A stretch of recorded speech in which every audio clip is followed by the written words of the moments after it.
AI'dan foydalanıp nurg'un pul topqinimiz bormi? Mamlakatimizning yangidan chiqqan depsi deydigan bu AI'dan foydalanıp oylik kirimizni 100 mingdan oshirganimiz bormi? Hamda mushundaq deb haddan ziyod ko'ptir tashviq qildiganlar bak olib ketibdi. Aldığım günlük bir zopindi bu men depsi to'g'riliq azroq bir gap so'zlarni qilgan vallah. Endi bu yerda mayli AI texnikasi bo'lsin, mayli do'yin texnikasi bo'lsin, foydalanib pul topqil bo'ladi degan bo'ladi.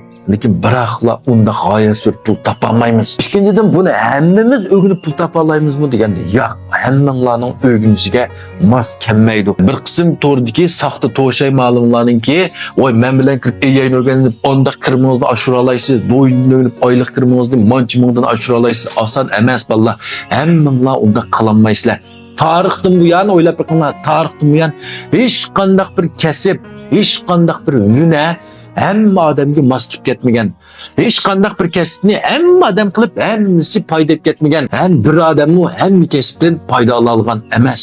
Shuning uchun bu yerda mayli do'ying va shopping havlar bo'lsin, mayli AI bo'lsin, hammamizga mos kelmaydi.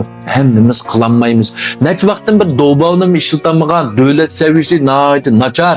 Haliki men depsikda Uyg'urcha tunilgan ma'nodan bak pul topib ketganman deganlar xomxil qilmanglar. Bu mamlakatimizda yashab turib, davlat tilini qilchi bilmay turib, o AI'dan do'yindan foydalanib ko'p pul topolmaysizlar. Ko'ngilingizga kelsin, aniq davotay unda savodsiz odam bu narsalardan foydalanib bergiz pul topolmaydi. Ikkinchidan endi mushu ma'lumotlardan o'rgansam, mushlar o'rgatib qo'ysam pul topib ketaman degan vaqtning o'zida yeni undaq emas boya dedim. Bular necha ming qo'y to'lab o'quvchilik kirgandan keyin pul topib ketganlar qanchalik. O'ylab bakinglar, bular oyda nurg'un o'quvchilarni evatadi. Yaxshi manganlar bor haqiqatan. Bir qism yaxshi ma'lumotlar bor. Men hammasini bir tayoqda aytdim. Bir qism haqiqiy yaxshi o'rgatayotgan ma'lumotlarmi bor. Bir qism sizlarni aldayotgan to'shay ma'lumotlar texnik ko'p. Bular bir qism o'quvchilarim pul topdi deydi, lekin hammasi topdimi? To'g'ri, 100 odamning bir kishisiga pul topib olmay qolsa, ular qanday pul tirab turdi o'zidan? Uning keyindan hozir jibojallarni, mana AI qildigan kompyuterlarni qarashtirish bag'anch moda kutbarda ashnoqdilla pul topa oladigan o'xshamaydi. Unda o'ylamanglar.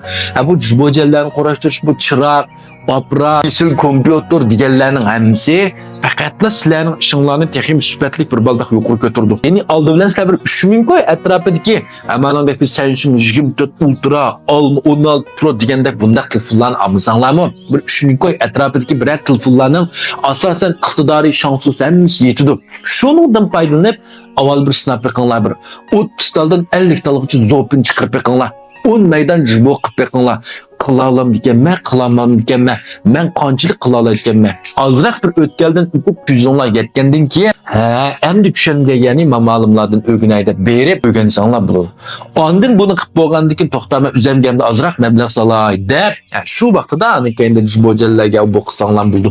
Bak oldirib ketmanglar. Bu narsalarni qo'yganglar, vashshin ko'tarilib ketadigan ish yo'q. Men o'z vaqtida 1 yil uyda bir tal telefon, bir tal kompyuterlar uyda o'tiriblar jibo qilgan. Oldidan kallanglarda mana shu tushunchalar aniq bo'lib ketsin. Rahmat.